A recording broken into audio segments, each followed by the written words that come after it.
Hello F1 Universe and welcome to the Formula One Paddock Pass podcast. My name is F1 Hannah and with me I have the two co-hosts F1 Carlo and F1 Luke Sam. We are three unique individuals who share the love for the same sport, Formula One. Today we will be discussing the last Grand Prix, ranking the liveries in order from least favourite to favourite, discussing our own championship, and last but not least, we will be listening to the listeners' team radio. Also, just to quickly say, we are on TikTok and Instagram, and we are also on Patreon. The lowest tier gets access to the bonus episode. All three tiers get access to join a Discord with the three of us, and the top two tiers get a shout out in the next episode. So without further ado, get your passes out and let's enter the paddock. Paddock pass accepted. Please enjoy this episode. So shall we just get right into it and talk about the last Grand Prix, which was the Emilia Romagna Grand Prix, or also known as Imola. What did you guys think? Carlo, it wasn't the best race for you as a big Ferrari fan.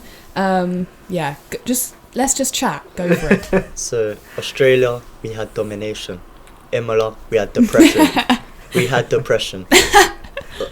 I have nothing to say. The pressure got to the boys. You know, even probably the boys in the pit stops, like the mechanics were a bit slow in the pit stops as well. It's just like, I feel like the pressure with the atmosphere there, with the whole of Italy supporting you, the pressure got to Ferrari, the pressure got to Sainz, the pressure got to Leclerc. It was just one of them races where hopefully they learn from this, they understand that every race is the same. So when we go to Monza later on in the season, they don't need to feel like they have to win. In my opinion, they have to win, but they don't need to feel like the whole world needs them to win, because that was just that was a terrible race for them. Yeah, even with Leclerc's sort of incident, his spin, he was just driving too hard. He didn't have to push it that hard to chase Perez, because we know Verstappen's playing the long game. He knows how long a championship is. Yeah, Leclerc's only just kind of learning that now. I agree. I suppose with Sainz, it wasn't necessarily his fault on lap one. I would say that was more Danny Rick's fault. But I suppose for Sainz, he lost the race in qualifying when he crashed and had to start P10. And then obviously he made his way back up in the sprint, which was incredible to watch, by the way. Really good from him. But if he was further up the pack, the crash wouldn't happen. But of course, you can always say, what if? I don't think the crash was his fault on lap one. But, yeah. Did Ricciardo get a penalty for that? No. He didn't. It was a racing incident. Yeah. I thought he would definitely get something for it. Yeah. I was kind of thinking, maybe it's my bias, but I was thinking lap 1, turn 1 incident. You kind of saw him take the curb and then lose control of steering the car. So I think he was a passenger at that point as well. It's true. What do you think about them leaving no DRS for so many laps? Oh, so painful. It was frustrating, wasn't it? Yeah. It was the worst. It probably should have been enabled 20 laps earlier than it actually was. Yeah, absolutely. And I think we would have seen more action throughout the middle of the race if DRS was enabled a little bit earlier. Yeah. We had Hamilton being behind Gasly for 1 million laps, which was really painful. So painful. But also I was shocked that Gasly didn't get past Albon, because Albon didn't have DRS or a slipstream, but Gasly couldn't get past him, and then obviously that meant that Gasly had DRS and a slipstream, so did Hamilton, so they just equalled each other out, which was it just annoying. goes to show you how kind of powerful the dry line was in Imola.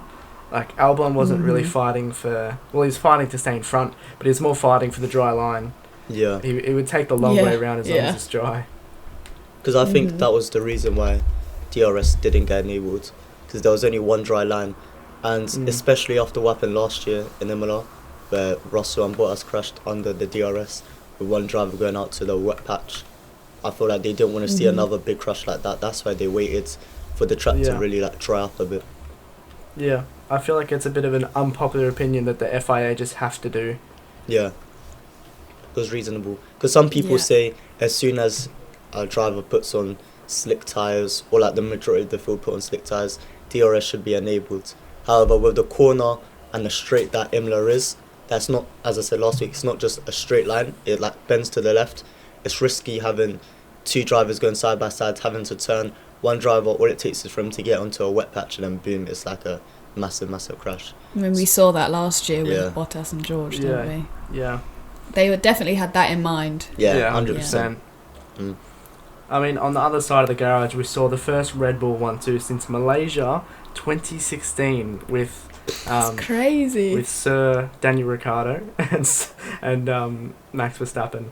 Mm. Absolutely crazy. I would have thought after last season, looking back at how well Red Bull did, I'm like, surely they got a That 1. was at least race. one, McLaren right? were the only team that got a 1-2. Yeah. And with Verstappen's win as well, he now has more wins than Kimi Räikkönen. Does that not feel crazy? I can't get my head around that. He's That's only crazy. 24. He's got more wins than Kimi, and Kimi had the most race starts, right, out of anyone. Mhm. Yeah. An incredibly long season, yeah. Yeah. Season? I meant Career. career. For Kimi, it felt like a season. Yeah, that's true. yeah. To add to that, Verstappen has also won every race he's finished this year, Including yeah, sprint that's mental races. as well. including sprint races. He was 1 point off Really? getting the most points for the weekend. Yeah, he got 33 points out of 34. Because Wow. I think there's this stat where it's like, every race he's finished since last season, or maybe the season before that as well, he's finished either first, second, or third. The only time was in Hungary where Hungry. Bottas did the bowling into him, and then the car was just broken, so he limped over the line. And then Yeah. another race where he finished P9. But in the last 50 races, he's finished on the podium, where he's actually finished the race. I think that's crazy. That's a huge start. Crazy.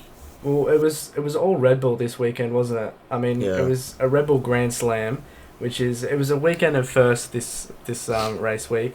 First Grand Slam victory in history, where the driver's taken P1 on the grid twice in one weekend, and the first time in Love that. F1 history where there's been 2 consecutive Grand Slams, Oh yeah. but by 2 different constructors Drivers. teams. Oh, Mm. How that's a nutty is good that? one. That's a good Like one. in to be all fair. of history since 1950 odd, surely Yeah. there would have been another time where there's been a Grand Yeah. Slam. That's a good stat. Wow. A good weekend for McLaren though. Unlucky for Yeah, Daniel really, really Ricciardo, great. but I'm absolutely stoked with Mhm. Lando. Not gonna lie, when Yeah. Charles spun, I would have had the opposite reaction to you, Carlo. My first thought was, Yeah, me was too. Lando podium. You need to take off that Mhm. Ferrari thing in the background, Luke. Change it to a McLaren one. I need a McLaren one. Well, I've got a McLaren one over here, but this one has Charles Leclerc's little scribble on it, so it's got some Yeah, you sentimental. Oh, can't not that's put that why. one up. That's Yeah. why. No, everyone's a Ferrari fan. Oh, true. No, my first thought also was Norris podium. Everyone. Because I thought, oh, he likes this track, I reckon. He got a podium here last year. Also, side note, I know he was at Renault, but Danny Rick also got a podium in Imola in 2020. So for the McLaren boys, it was 3 consecutive podiums, even though he was at Yeah. Renault at the time. But Yeah. you know what I mean. Well, Yeah. we can make it 4 if we include Monza. Yeah, in Yeah, Italy. Italian Grand Prix. Mm. Does Monza count as 2 with Danny Rick and Lando on the Yeah, out of the podium? last 4 2 races, podiums? there's been 5 McLaren boys on the podium. Yes. A good performance from George Russell as well. He's now the only driver to finish in the top 5 of every race this year. Screw Mr. Saturday, Mhm. he's Mr. Consistent. Mr. Consistent. Yeah, because on episode 1, or maybe not episode 1, but one of the last episodes, we talked about how I thought Russell would get P2 in the championship. And we were saying about how maybe he could scrape P2 if he just keeps being so consistent every single week. And so far, he has done that. It's been Yeah. 3 races, and he's, 4 races. 4 races, yeah. Yeah. 4 races, my bad. And he has been very consistent. Top 5 in all Top the races. 5, yeah. Top 5. Just that guy. Been saying it. I've been saying Russell this season. I said it's a bit controversial. I said he'll finish above Hamilton, and it won't really be because of Hamilton. Because Hamilton will be unlucky or that maybe a car failure. I said Russell, who will be Yeah. the consistent driver this year. He will finish in, Mhm. but maybe not top 5 every race, but he'll finish in the points every race. He'll keep on racking up those points because he knows. Yeah. Because he used to be at the Williams for 2 years, so he knows what it's Mhm. like to be on the back foot. So now when he's in a car that has a chance to go forwards, he knows what to do compared to everyone Yeah, else it's who's like been at quicker he knows the cars grind. and going back. Yeah, he knows the grinds. So that's Mm. why I back him. Whereas you see Hamilton, Yeah. he's kind of been at the front, and if he's not at the front, he's second. Yeah, so it's not like a shock to him, but it's more like he's not used to it so far, having to go through everyone. So that's the difference. But even we can say that Lewis Hamilton's better than George Russell, but Yeah. he's used to fighting through the grid and seeing the back of another car. Whereas Hamilton, even like, I feel like the mental side of F1 is going to test him a little bit, because it can be really frustrating getting stuck behind an AlphaTauri for so long. Yeah, I agree. Because even, what did you think of Toto Wolff after the race doing that like radio message to Hamilton, saying it's undrivable, the car? Oh yeah, it's shocking the word undrivable being used for a Mercedes, isn't it? Yeah. Because then I saw Nico Rosberg saying it's kind of true, but it's kind of a lie, because it's not undrivable for Russell. So Rosberg was pretty much saying Hamilton needs to like up his game, because it shouldn't really be outside the top 10, like if Russell's there in P4. So it's a bit... Yeah, it should be top 6 for sure. Yeah. Well, he was stuck behind Pierre Gasly the whole time. And about AlphaTauri, last year they finished P7 and P12 as well, but the other way around. Last year it was Yuki P12 and Pierre P7. This year, Yuki P7 and Pierre P12. That is really interesting, It's very isn't it? interesting. The thing is, it doesn't really mean anything. It's just a cool thing to know. Yeah, it's just a cool you know? little thing to know. Yeah. So obviously Lewis was stuck behind that AlphaTauri for so long, and I tell you what, if I was him, I would not be complaining, because that AlphaTauri is one of my favourite liveries on the grid. What do you guys think? I like the AlphaTauri. I like it less than I did at the launch, though. Yeah. Ooh, is that a sneak peek into my rankings? I've got a Same. complete other way. I feel like we should start at P10. Yeah. My P10, I feel like it's like the drivers. I like most of them, if not all of them, but I just had to rank them. Mm-hmm. And in P10, Yeah. I've gone for Haas. Ooh. What about you, Carlo? My P10, a bit controversial. I've gone for Red Bull. Oh, I've gone for Haas. For Haas, okay. You know what? I was thinking that as well, putting Red Bull that low. I'm just bored of seeing the same colours. Like, it's Yeah. nice, but yeah, like I like different. So that's why I put it P10. Well, when was their last Yeah. different livery? 2015, when they had Infinity? Yeah, 2015, and then it was a bit brighter. Now they've gone for like a darker shade. Yeah, So, and yeah. also that Yeah. yellow nose, like what's going on there? Yeah, iconic. I think it looks so ugly. Iconic yellow nose. I like it. What the Yeah. hell? Nah, it's just ugly. Yeah. Okay. In my opinion, sorry. But to be fair, I think they've done that to themselves. Like, you've got these certain sponsors and like a certain way the car needs to look. They can't really switch it up that much, can they? Nah, they can't. I would love to be their designer though. Mm-hmm. You could do so much with all of those sponsors. You Mm. do Yeah. so much with a Red Bull car. It's true. This is true. Well, P9, I've put Alfa Romeo. Ooh. Yeah. Nah. I don't really like it. Nah. I'll get into it, but what about you, Carlo? I've gone for Haas. I've gone for Red Bull P9. Mm. It's same reason as Carlo. I actually like the Red Bull livery, but it's just the same thing every year, and I just am bored. Needs So, to be changed up. Very simple reason. I'm just bored of it. Yeah. I feel like everyone is at this point. Why aren't Alfa Romeo, Luke? they? Well, I don't. There's like some things I like about it, like their rear wing. The only thing that really like throws me off is if you have a look at it, it's got Alfa Romeo written out in like real fancy like cursive, and it just looks like it's been just stuck on the side of the car just cause. This doesn't really do it for me. I like the 4-leaf clover, but it's just that part in particular that really like fucks with me enough to put in P9. It's Really? like literally that little square. Because out of the whole car, that's my favourite bit, the engine cover bit. Yeah. With the Alfa Romeo and I really like that Really? bit. I don't love the livery, like overall, but that's my your favourite favourite bit, part? so that's really interesting. Wow. Yeah. Well, to match you guys, I've put Red Bull in P8 for the same reason. Okay, fair enough. I've We all gone have for- the same reason for Red Bull. Yeah, I've gone for Red Bull's little sister, AlphaTauri in P8. Interesting. I've gone for Williams in P8. Okay. Any I reason think- it's so low, the Williams? I actually really loved the Williams during the launch. I think it looked really cool, and I loved the little diamond design on the back, or on the engine cover, sorry. I like the shade of blue. I think it's really nice, but on track, I just think it looks really bland. I don't know what it is about it, but from the studio to the track, I just feel like it looks really meh. It's not exciting when I see it, whereas some of the other cars I'm like, oh, that looks really, really cool. Maybe I'm a fan of the brighter colour liveries, I think. Yeah, I feel like there's a handful of cars that look better in the showroom, which we'll get into. I know me and Hannah feel very different about one of the cars. Yeah. Well, yeah, we'll still discuss your P8, Carlo. Oh, yeah. You put AlphaTauri. AlphaTauri.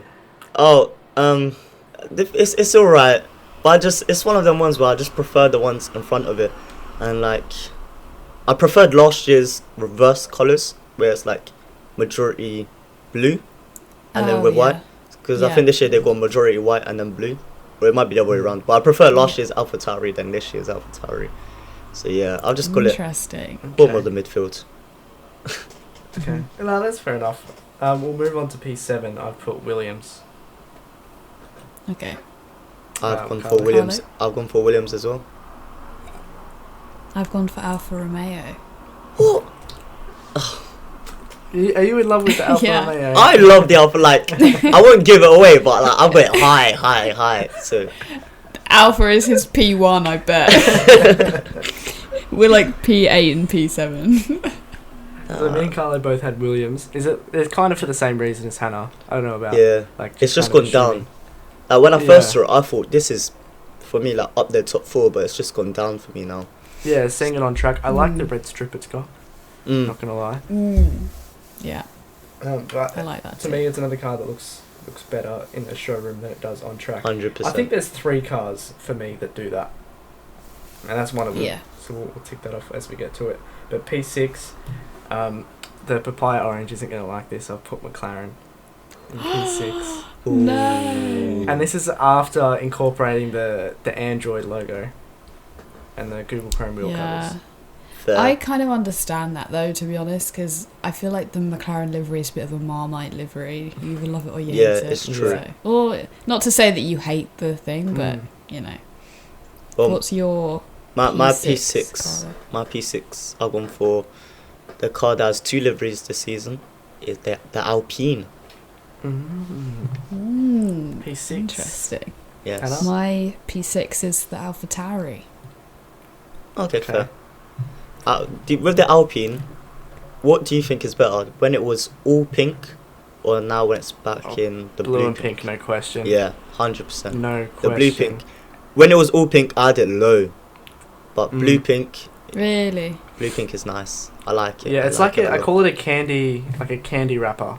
It just looks like something you would wrap candy in. It's true. Yeah. Bubblegum. I think I like both, but I prefer the blue. Yeah. I think. And also, every time I looked at the pink one, it reminded me of Racing Point. I kept calling Yeah. it Racing Point. 100%. P5, I've gone AlphaTauri. Okay. Fair. My P5, I've gone for Mercedes-Benz. Okay. My P5 is Alpine for the same kind of reason. I like it. I just don't love it. I like the others more. Okay. That's my reason. There's a bit of a trend of me just copying Carlo. Mine are always one rank higher than yours. Yeah. But yeah, Mercedes. It's nice to see they bring the silver arrows back, because when it was all black, because it was new, like, I really liked the Mercedes all black. I probably had it like top 2, but the silver arrows, it's alright. But I think the shape of the car ruins the kind of look of the car, in my opinion, because they have like pretty much no side pod as well. It just makes the livery just look a bit like they struggle to fit around it. So yeah, that's why I just have it P5 for me. So did you like it better when the side pod was bigger? Yeah, it looked nicer. And then they trimmed it down. It A went lot. down in the rankings. Yeah. Who did you have, Hannah? I had Alpine P5. Oh, okay. That's Okay. fair. P4, just off the podium, like they probably will be all year. I've put Mercedes-Benz as well. And to continue the tradition of copying Carlo. Yeah. My P4, Carlo? I have the Android car. I have McLaren. Okay. Wow, okay. Okay. My P4 is Ferrari. Carlo's not going to like that. Well, No, to be honest, right, it may be P4, but initially, after the launch, Ferrari for me was right down at the bottom, like P8 mark, P7 mark. I like it way more on track, and I've grown to love it more. But at the start, when I saw the launch, I just thought it looked so boring. I don't like the darker red. I prefer it to be bright. brighter, yeah. Okay. But now I've seen it more on track. It does Yeah. look good. Does look I feel good. like the cars Looks get better. lighter So it's when they go bumped on up track. about 4 positions. Yeah. I feel like the cars look lighter when they go on track as well. Especially because the Mhm. first two were under the lights. So when you see like them in Bahrain and Saudi with like the Yeah, massive lights on true. them, just makes them Yeah. glow. Yeah. Well, I put Yeah. Mercedes P4, and not gonna lie, I was out for dinner with Courtney when this was launched, and I was at like a real fancy restaurant, and I squealed like a little girl. I love this livery, but it's another one where it looks better in the showroom than it does on track for me. Yeah. Yeah. Yeah. Moving on to the bottom step of the podium, I've put Aston Martin in P3. Nice. Just like you and P3 have Aston Martin. You guys, man, are Yeah. you blind? It's I've gone for the McLaren in P3. Okay. Oh. I think we No, might no, have the same I- reason, Luke. Just What's your reason? Like, it's a good looking car. However, the two in front of it, I like them more, and I have more of an attachment to the two teams in front of it. I was So going to that's say, why I like- process of elimination tells me that you got 2 Ferrari-powered cars up top. Yeah. So that's why I like them more, and it looks nicer. But Aston, it pretty much gets the P1 of outside Ferrari. So you should take it, Hannah. You should take it. okay. You know what? I'll take that. Okay, well, it's good to see that there's no bias here with you being a Ferrari fan and Hannah going to No, Aston none Martin at all. None cars. at all. None at all. Well, yeah, no, I like the Aston livery, but again, it's to tick off the boxes. It's the 3rd out of 3 liveries that looks better in the showroom for me. Oh yeah. And a bit of a different opinion to Hannah. I don't think it's dark enough. I think it should be darker. Yeah, see, I think the fact that they lightened it up a bit is perfect, and I love the shade of green that it is now, because before it didn't shine enough, Yeah. but I feel like now it's really, like, when you see it go past, it's just, that is green, and I love it. Yeah. That's true. Because last season when it was darker, it looked a bit too much like the Mercedes. Because the Mercedes was black at the time, so it looked too much like it. But now, I do think it's like the perfect colour. Okay. Well, it did look very good in the showroom. Hannah, what were your first impressions of it when you were at the launch? Honestly, it was the most beautiful thing I'd ever seen with my eyes. It was incredible. I think the little light show display that they did before was really cool, and then they had like the machine unravel it, and then having like Seb and Lance just stand by it in their green like race suits. It was just chef's kiss, honestly. It was great. So maybe I'm a little bit biased, but I did think it was the most beautiful car. The yellow like accents as well, Yeah. just great. It looks good on the mediums as well. Yeah. Yeah, and I think on track it just looks just as good. That's my opinion. Nah, I respect that. Well, P2, I'll start with something that'll make Carlo a little bit happy. I'll put Ferrari in second place. Yes. Okay. Well, my P2 as well is Ferrari. So yeah, I don't have it first. Ooh. I'm in second. I've Ferrari in second. Wow. So, yeah. Wait, I actually am trying to remember what car Carlo hasn't said, so I actually don't know what your first is going to be. You'll remember it because it was the Mine- one I was angry with earlier when you guys Yeah. had it P9. I'm so and confused. P7. Oh, I don't know why that's so okay. high. But Hannah? My P2 is Mercedes. Okay. That's alright. Yeah.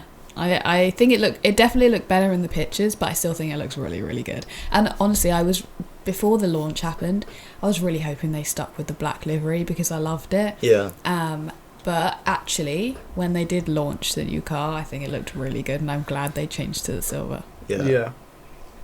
And with Lewis Hamilton going for the yellow camera to match with his yellow number 44. Yeah. Very brave.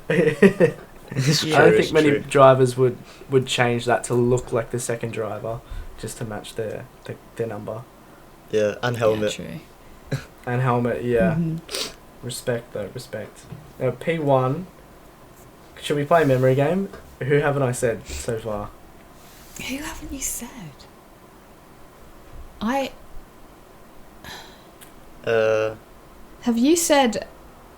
Have you said Alpine? Nah, I've put Alpine Is- P1. That to me is the sexiest livery of the year. It's just, oh my god, it makes me so happy. Seeing it at the Australian Grand Prix, I swear to god, the first car I saw with my own eyes ever was Perez, and the second car was an Alpine. My mate's got a video of me like falling over. Just like in awe of it. In awe, yeah. But the blue one, yeah. Yeah, the blue and pink, yeah. Which I'm happy that was their Yeah. first race with it in Australia. If that was the full pink, Mhm. I was going to be so upset. But yeah, I put Alpine P1. That's That's interesting. I didn't expect you to be an Alpine I love livery fan. I'm a pink guy. Maybe it's because your love for Esteban Ocon is as well. Yeah. Possibly. Yeah, no, I'm just a pink guy. I wore pink to my graduation. I just love The pink. colour. Love the Nice. colour pink. Hmm. Your wall, even though it's probably white, is shining pink right now. Yeah, Yeah, it that's, is. I think it's purple. But I'll Oh, okay. In the camera, it looks pink. Carlo? So my number one, which I'm very shocked with you guys putting it so low down, is Alfa Romeo. It's just How? it's just beautiful. I don't understand how you don't look at it and don't think it's beautiful. It's got the like maroon red, then the white, then the maroon red. It's got the fancy writing. It's got even the wheel covers looking beautiful, matching the car. And I just look at it, yeah, and I even put it above Ferrari because it just looks like color coordination is perfect on that car. Everything is color coordinated to a T. That's why I just have to put it in number one. I thought your reason was going to be I opened the engine cover and saw a Ferrari engine. And there's a Ferrari engine. And there's a Ferrari engine. So if they had a Mercedes engine, would it be ranked so high? It might have been third. And then Aston goes to second. No, I'm joking. But nah, I'll take the Romeo, Aston in a second. But Alfa Romeo for me is just the best looking car on the grid. In my opinion. Okay. Fair. Yeah. Well, Hannah, that leaves one. Any guesses what mine could possibly be? My P1 is Aston Martin. It's No the way. Beautiful car on the grid. What? 100%. Crazy, I know. Like, you could probably even guess that before I started my ranking. Like, you didn't even have to narrow it down. I love the yellow or the lime green. I love the green of the whole car. I just think it just looks great. Yeah. And I think even if I didn't go to the launch, I would still think that. Nah, it's very, very good looking. I can respect that. It is a very good looking car. Yeah. Thanks, guys. I appreciate the respect. So I just want to touch up on something quickly. In our podium positions, me and Luke both have the Ferrari and the Aston. Hannah has the Aston and... Oh wait, so the Aston is Mark the and only McLaren. car that featured on all of our podiums. The Aston Martin. True. So does that mean it's the overall winner? We might have to give it to Aston Martin. They take We might best have looking car. Best Yeah. looking car on the grid. Followed by Ferrari. Yeah. So now it's that time of the podcast where we listen to you guys, the viewers. We've got some team radio messages coming through. And coming in first, we have a team radio from Riley. And Riley says...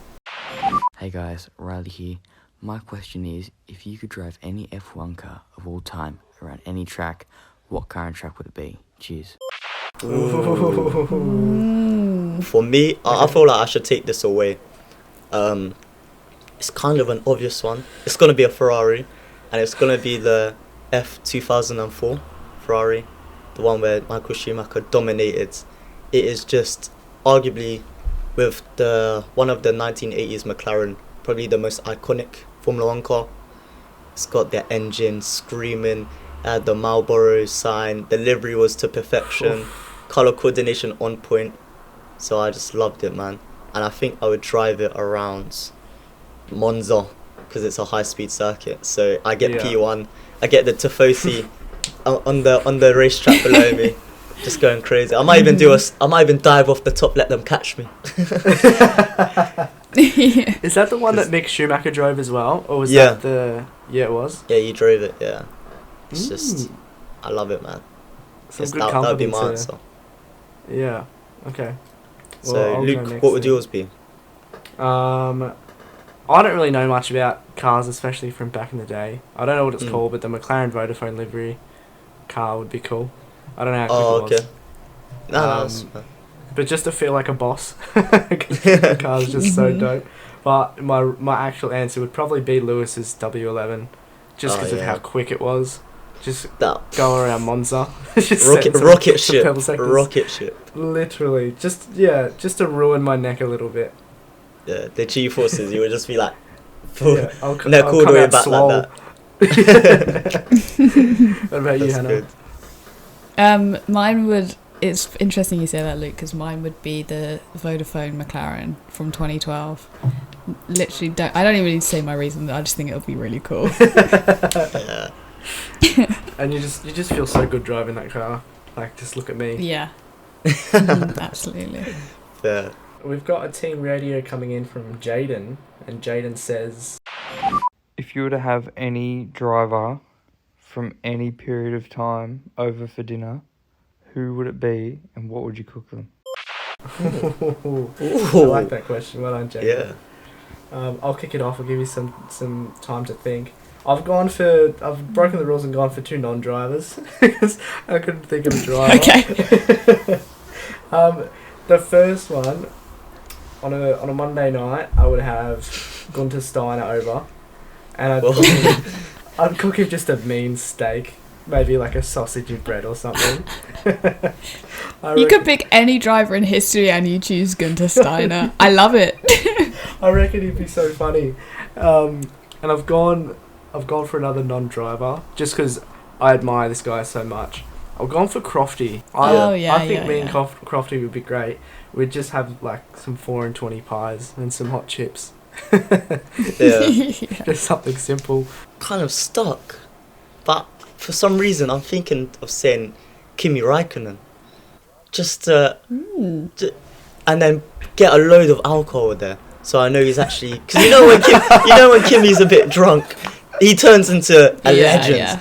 So I feel like once he gets a few glasses down, then he'll be telling me every single story there's been in F1. I feel like that would just be so entertaining, and probably cook him, I don't know, maybe like Sunday roast, you never know, just get him used to British food. So yeah. It's mainly about the stories he would tell. I feel like that would just be incredible. I feel like it would be so like awkward and short at the start. Yeah. Where it's just like, dude, and then at the end we're doing karaoke or something. Like, you never know. Yeah. That'd be so cool. Hannah, what about you? I feel like I just want to pick Michael Schumacher. Just, have dinner with him during his prime. I know we couldn't go back in time. There we go. Carlos got a cheeky picture on the wall. I know we could go back in time in the question, but I decided I want to. And just have like something simple, something so simple like pasta or pizza, right? Because the conversation and the questions I would ask and the stuff that he would say would be the most interesting thing. Yeah. I think it would just be fascinating. I feel like you get a lot out of him. He'd give you a really good insight. Yeah, just into anything. Yeah. Mm-hmm. Have the whole family over. You might even see like, depending on which year you pick, Vettel might even just pop along. You never know. Yeah. You know what? Yeah, 100%. Oh, can I bring a mate? I'm just going to bring my friend Sebastian. Oh, yeah, right. Yeah. How did you guys become friends, and how did you guys decide to make a podcast about the F1s? So, basically, Luke slid into the DMs and said, do you want to start a podcast? And I said, yes. And the podcast kind of came first, and then we became friends. The question should be, how did you guys make the podcast? And then, like, how did you become friends? Carlo, I think your answer might be exactly the same. Tell me if I'm wrong. Yeah, I got a cheeky pickup line from Luke on DMs. And I was thinking, damn, I kind of want to read it. this person is just like, I could tell he was a lover of the sport, and I was like, yeah, I'll join up. I'll be friends with my good old Australian friends. I've got the message. It says, hey mate, ever thought of being on an F1 podcast? Myself and F1 Hannah are making one and would love to have you as the third member. I nearly started crying. You know what? I'm not going to lie. I thought it was a bit of a Hail Mary. I was like, you know what? I'm just going to ask him. Might be a busy man. But he pulled through. And aren't we grateful about it? Oh, thank Absolutely. you guys. We have one last team radio from Lewis, and his question is, do you guys think that McLaren will keep improving, or is this where it's at? I hope so. I really hope so too. Sure I mean, answer. they have improved somewhat throughout the last. I mean, from being 18th and 20th to being on the podium is a great improvement. But obviously, we can't have Imola as the last race. Lando on the podium, but they're improved. It's done. I'm sure they've still got a lot of work to do, but it's exciting that they were on the podium. Yeah, absolutely. I feel like in saying that, I do think they're going to improve, but I also think that Red Bull and Ferrari are that, like, 2 steps ahead of them kind of thing. So we could see them improve, but we're not going to see them get up to Red Bull and Ferrari kind of status. No. Do you think they'll probably end up around the 3rd or 4th mark in the constructors? Yeah, I think so. I have a theory. I love these. What is it? So, pre-season testing, McLaren were arguably up there next to Ferrari of like the times. And I know you can't take too much from pre-season testing, but somehow to go to then Bahrain and be one of the slowest cars alongside the Williams and the Aston Martin, I think McLaren just went in the wrong direction at Bahrain, and they saw that they were going in the wrong direction, that they had to quickly change it. So that's why in Saudi already they were improved. I think they were like they went to Bahrain, they were like, no, we've gone the wrong way, we're going to start again and start at Saudi. So now they're going from Saudi. I think Lando finished in the top 10, and then Australia he finished higher. On Imola he finished P3. I think that's where they should realistically be based off testing, but Bahrain was just a one-off. So I don't actually think they were that bad. I think they literally just realised they done a mistake, so now they're going in the right direction. So I think they will improve. Yeah, I can see that, because at the second lot of testing, if they did go backwards, they also only had one driver to drive for 3 days straight, which wouldn't have helped them at all. Yeah, it's a really good point. And we should probably say this question was asked before Australia. Yeah. Yeah. So we've already seen them improve, and I do think, like most teams, they're all going to improve. I kind of want to insert my own question. Are we going to see... Yeah, go for it. Are we going to see Mercedes improve?